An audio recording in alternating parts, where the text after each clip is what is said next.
ভিডিওতে আমরা সপ্তম শ্রেণীর প্রথম পর্যায়ক্রমিক মূল্যায়নের গণিতের 18 নম্বর স্কুলের প্রশ্নের উত্তরগুলো আলোচনা করব। একের আইতে বলেছে 1.25 টাকা 5 টাকার শতকরা কত।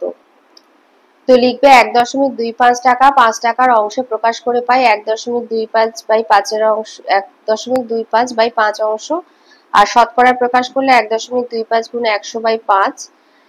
তো যেহেতু 1.25 এটা দশমিক ভগ্নাংশ, তো সেটাকে 125/100 করে লিখতে পারো। তাই 125 গুণ 100/5 গুণ 100, 100 কেটে গেল, 125কে 5 দিয়ে কাটলে 25%। দুইতে বলেছে যদি কোনো অনুপাতে পূর্বপদ আর উত্তরপদ সমান হয় সেই অনুপাতকে সমানুপাত বলা হয়। তিনেতে দিয়েছে একটি সংখ্যা 2 এর 3 অংশের সঙ্গে 15 যোগ করলে যোগফল হয় 35, তাহলে সংখ্যাটি কত হবে।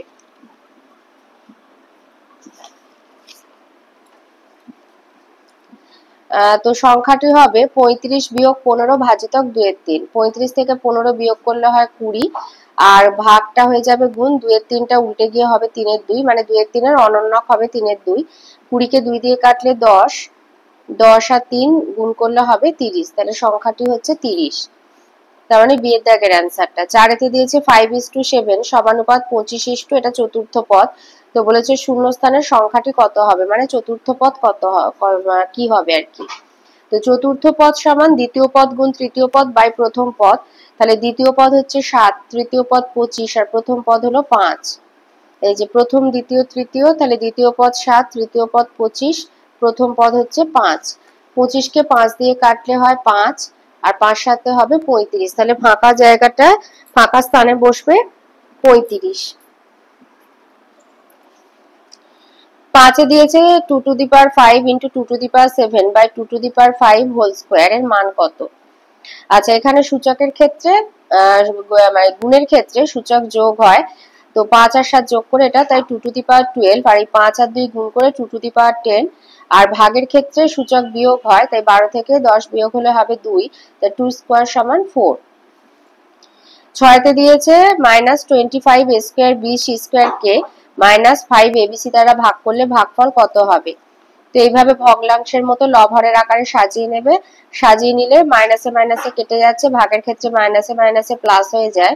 25কে 5 দিয়ে ভাগ করলে হয় 5, আর চলরাশি যেগুলো তাদের সূচকগুলো ভাগের ক্ষেত্রে বিয়োগ হয়, তাই এখানে হবে a, b b কেটে যাবে, আর এখানে হবে c, তাই 5ac। 7-এ বলেছে একটি আয়তক্ষেত্রের দৈর্ঘ্য 5x + 1 সেমি, প্রস্থ x + 3 সেমি হলে পরিসীমা কত হবে। তাহলে আয়তক্ষেত্রের পরিসীমা 2 গুণ দৈর্ঘ্য যোগ প্রস্থ, তো এটা যোগ করলে এখান থেকে পাচ্ছি 2 গুণ 6x + 4, তো গুণ করলে 12x + 8 সেমি। 8-এ দিয়েছে আমার বয়স x বছর, পল্লবী আমার থেকে 2 বছরের বড়, পল্লবীর বয়স কত বছর, x + 2 বছর। 2-এর আয়তে দিয়েছে দুইটি শরবতী সিরাপ ও জলের অনুপাত 2:5 আর 6:10, কোন শরবতটি বেশি মিষ্টি। লিখবে প্রথম শরবতে সিরাপ ইস্টু জল মানে 2:5 মানে 2/5, আর দ্বিতীয় শরবতে সিরাপ ইস্টু জল 6:10 মানে 6/10 মানে 3/5। তো যেহেতু 2/5 স্মলার দেন 3/5, অর্থাৎ প্রথম শরবতে সিরাপ মানে কম আর কি, সিরাপটাই বেশি, কমের উপরে মিষ্টিটা নির্ভর করে, বেশি হলে বেশি মিষ্টি হয়। তাই প্রথম শরবতের সিরাপ হচ্ছে দ্বিতীয় শরবতের সিরাপ অপেক্ষা কম, তার মানে দ্বিতীয় শরবতটি বেশি মিষ্টি হবে। তার মানে দ্বিতীয় শরবতের সিরাপ বেশি, তাই ওটা বেশি মিষ্টি হবে। 2-তে দিয়েছে একটি ছাত্রাবাসে 400 জন ছাত্রের 190 দিনের খাবার মজুদ ছিল। 30 দিন পর 100 জন ছাত্র ওই ছাত্রাবাসে ভর্তি হলো, তাহলে অবশিষ্ট খাদ্যে ছাত্রদের কতদিন চলবে। তাহলে জন সংখ্যা দিন সংখ্যা করে সাজিয়ে নেবে। 400 জন ছিল, প্রথমে 190 দিনের খাবার ছিল, 30 দিন কেটে গেছে, মানে এই 400 জন 30 দিনের খাবার খেয়ে নিয়েছে, তাহলে এখন আছে 160 দিনের মতো খাবার। এরকম অবস্থায় আরো 100 জন এলো, 400 যোগ 100 500 জন হলো, তাহলে তাদের কতদিন চলবে। জন সংখ্যা দিন সংখ্যা ব্যস্ত সম্পর্ক, তাহলে 400:500 সমানুপাত x:160, তাহলে x সমান 400 গুণ 160/500। 400 দুটো শূন্য আর 500 দুটো শূন্য কেটে গেল, 160কে 5 দিয়ে কাটলে হবে 32, 32 আর 4 গুণ করলে হবে 128 দিন, তাহলে অবশিষ্ট খাদ্যে ছাত্রদের 128 দিন চলবে। 3-তে দিয়েছে একটি বিদ্যালয়ের সপ্তম শ্রেণীর ছাত্রছাত্রীর সংখ্যা হচ্ছে 120, মানে মোট ছাত্রছাত্রী 120, ছাত্র আর ছাত্রীর সংখ্যার অনুপাত 7:8।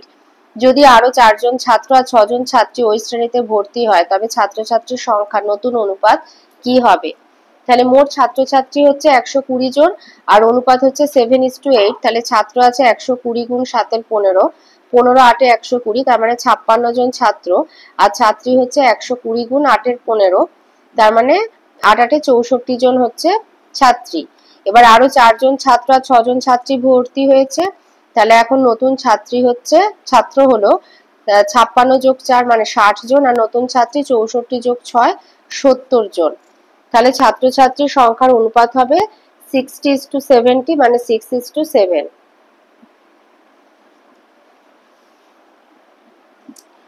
চারেতে দিয়েছে তিনটি ধনাত্মক পূর্ণ সংখ্যা, প্রথম ও দ্বিতীয়টির গুণফল 24, দ্বিতীয় তৃতীয়র গুণফল 48, প্রথম আর তৃতীয়র গুণফল 32 হলে সংখ্যা তিনটির মান নির্ণয় করো।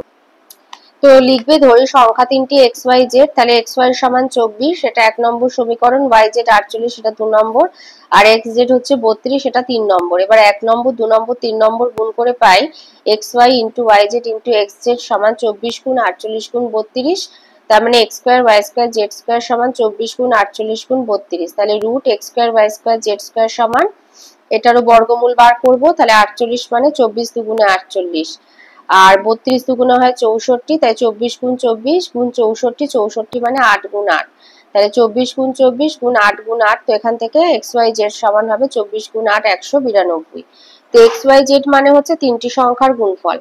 তাহলে যদি আমি এক্স বার করতে চাই এক্স ওয়াই জেড কে ওয়াই জেড দিয়ে ভাগ করে দেবো, তাহলে 192 ভাগ 48 মানে 4, ওয়াই হবে এক্স ওয়াই জেড ভাজিতক এক্স জেড 192 ভাগ 32 সমান 6, আর জেড সমান X Y Z by X Y সমান 192 বাই 24 সমান 8।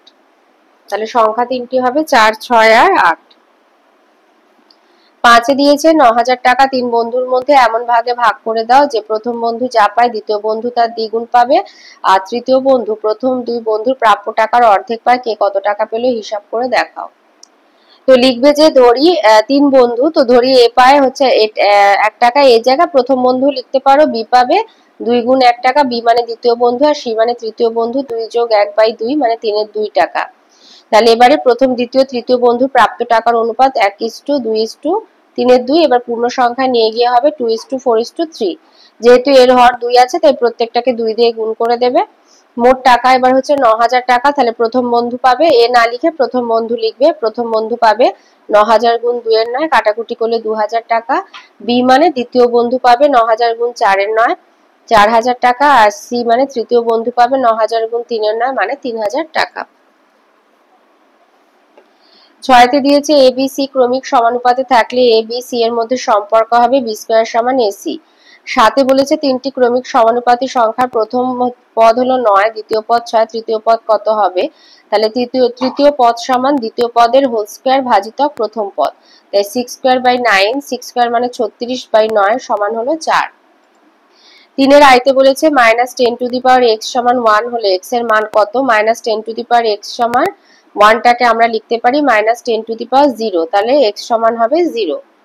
2-তে দিয়েছে -8x square plus 8x plus 1 এর সঙ্গে কত যোগ করলে -14x square plus 11x minus 3 পাওয়া যাবে? তাহলে লিখবে যোগফল সমান -14x square plus 11x minus 3, একটি সংখ্যা -8x square plus 8x plus 1, তাহলে অপর সংখ্যা যোগফল বিয়োগ ওই একটি সংখ্যা, এইভাবে সাজিয়ে নেবে। এবারে প্রথম সংখ্যামালা চিহ্ন পাল্টাবে না যেহেতু বিয়োগ আছে, তাই পরের সংখ্যামালা চিহ্নগুলো পাল্টে যাবে, +8x স্কয়ার -8x মাইনাস 1, তাহলে +14x স্কয়ার থেকে -14x স্কয়ার থেকে +8x স্কয়ার বিয়োগ দিলে হবে -6x স্কয়ার, আর 11x থেকে +11x থেকে -8x বিয়োগ দিলে হবে +3x, আর -3 -1 যোগ করলে হবে -4। 3-তে দিয়েছে কোন এক জায়গায় তাপমাত্রা 12 ডিগ্রি সেলসিয়াস প্রতি ঘন্টায় সমান হারে তাপমাত্রা কমতে কমতে 8 ঘন্টা পরে সেখানকার তাপমাত্রা -4 ডিগ্রি সেলসিয়াস হয়, সেখানে প্রতি ঘন্টায় কত ডিগ্রি তাপমাত্রা কমেছে? তাহলে লিখবে যে 8 ঘন্টায় তাপমাত্রার পরিবর্তন হয়েছে 12 ডিগ্রি সেলসিয়াস -4 ডিগ্রি সেলসিয়াস, তার মানে এই মাইনাসে মাইনাসে এটা প্লাস হয়ে যাবে 16 ডিগ্রি সেলসিয়াস। তাহলে 8 ঘন্টায় তাপমাত্রা পরিবর্তন হয়েছে 16 ডিগ্রি সেলসিয়াস, তাহলে 1 ঘন্টায় তাপমাত্রার পরিবর্তন হবে 16 ডিগ্রি সেলসিয়াস বাই 8 সমান 2 ডিগ্রি সেলসিয়াস। 4 দিয়েছে একটা 10 তলা বাড়ির প্রতিটি তলা 10 মিটার উঁচু, একটা লিফট প্রতি 10 সেকেন্ড সময়ে 4 মিটার ওঠে, লিফটটি 5 তলায় পৌঁছতে কত মিনিট কত সেকেন্ড সময় নেবে। ধরে নাও লিফটটি 1 তলা থেকে উপরে উঠছে, তাহলে 1 তলা হচ্ছে 10 মিটার উঁচু, তাহলে 5 তলা হবে 50 মিটার উঁচু। এবার 4 মিটার উঠতে সময় লাগছে 10 সেকেন্ড, তাহলে 1 মিটার উঠতে সময় লাগবে 10 এর 4 সেকেন্ড, আর 50 মিটার উঠতে সময় লাগবে 10 গুণ 50/4, কাটাকুটি করলে 125 সেকেন্ড। এবার 125 সেকেন্ডকে 60 দিয়ে ভাগ করবে, 2 মিনিট 5 সেকেন্ড। 60 আর 2 গুণ করলে 120, 125 থেকে 120 মাইনাস করলে হবে ভাগশেষ থাকবে 5 সেকেন্ড, তাহলে 2 মিনিট 5 সেকেন্ড। তাহলে লিফটটি 5 তলায় পৌঁছতে 2 মিনিট 5 সেকেন্ড সময় নেবে। 5 সরল করতে বলেছে, তো এখানে সরলটা প্রথমে লিখে নিয়ে এবার এইগুলো গুণ করে বার করবে। এটা গুণ করলে হবে x square minus 4x plus x minus 4, আর এটা গুণ করলে হবে plus 3x square plus 3x, এটা গুণ করলে minus 4x square plus 4x। এবার এই x স্কয়ার আর 3x স্কয়ার যোগ করলে হয় 4x স্কয়ার, এখানে প্লাস এটা আর এটা মাইনাস, তাই এটা কেটে দেওয়া হলো। আর x আর 3x যোগ করলে প্লাস 4x, এটা মাইনাস 4x, তাই এই কটা কেটে দেওয়া হলো। তাহলে এখানে পড়ে থাকবে 4x মাইনাস 4। 6 দিয়েছে তুমি এত টাকা নিয়ে বাজারে গেলে, বাজারে 2x টাকা কিলোগ্রাম দরে, মানে 1 কিলোগ্রামের দাম 2x টাকা, সেই হিসাবে x মাইনাস 1 কিলোগ্রাম চাল কিনেছো। x টাকা কিলো দরে x মাইনাস 2 কিলোগ্রাম ডাল কিনলে তোমার কাছে কত টাকা অবশিষ্ট থাকবে। তাহলে আমার কাছে টাকা অবশিষ্ট থাকবে সমান, প্রথমে যে টাকাটা নিয়ে গেছো সেইটা লিখবে। এবার 1 কিলোগ্রামের দাম 2x টাকা, তাহলে x মাইনাস 1 কিলোগ্রামের দাম x মাইনাস 1 ইন্টু 2x, সেইভাবে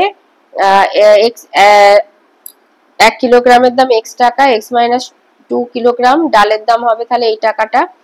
এবারে প্রথম সংখ্যামালাটা লিখলে বিয়োগ চিহ্ন দিয়ে, এবার এগুলো গুণ করে বার করলে 2x square minus 2x plus x square minus 2x, তাহলে 2x আর x স্কয়ার যোগ করে 3x স্কয়ার আর 2x 2x যোগ করে 4x, তাহলে এবার এটা বিয়োগ হবে, এটা মাইনাস আর এগুলো বাইরে বেরোলে 3x স্কয়ারটা মাইনাস হয়ে যাবে, আর এটা যেহেতু মাইনাস আছে মাইনাসে মাইনাসে প্লাস হবে।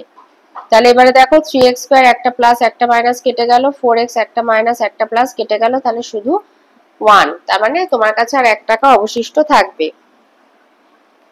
7 দিয়েছে ভাগ করো, তো এইভাবে প্রথমে পাশাপাশি লিখে নিয়ে এবার প্রত্যেকটা পদকে এই ভাজকটা দিয়ে ভাগ করে দেবে।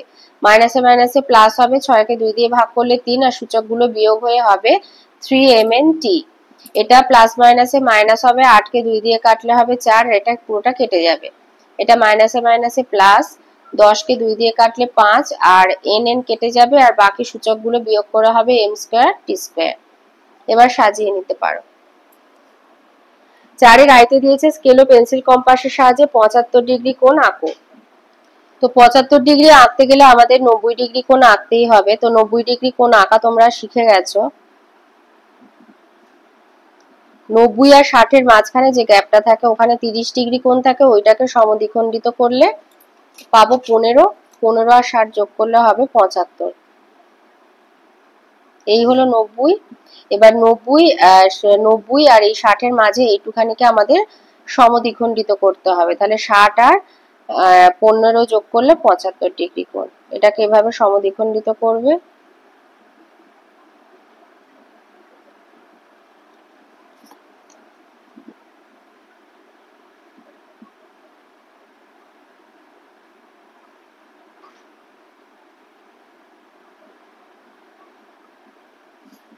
তাহলে হলো এ বি সি হলো 75 ডিগ্রি কোণ।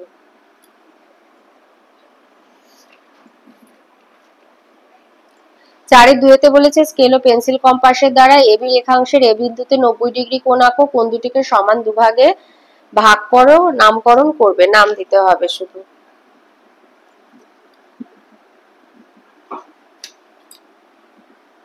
তাহলে একটা সরল রেখাংশ লিখতে বলেছে, তার নাম দিতে বলেছে এ আর বি। এবার এই বিন্দুতে মানে এখানে 90 ডিগ্রি কোণকে তাকে সমদ্বিখণ্ডিত করতে হবে। তাহলে যে কোনো মাপের ব্যাসার্ধ নিয়ে বৃত্তচাপ আঁকলে ওই একই মাপ রেখে 60, 120, এই হলো 90। এবার এই মাপটা নেবে,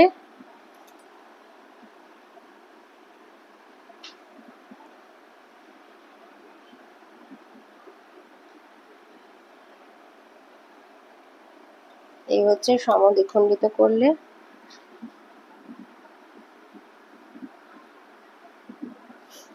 এবারে নাম দিয়ে দিতে বলেছে এ বি, ধরো এটা সি দিলে, এখানে ডি দিয়ে দিলে।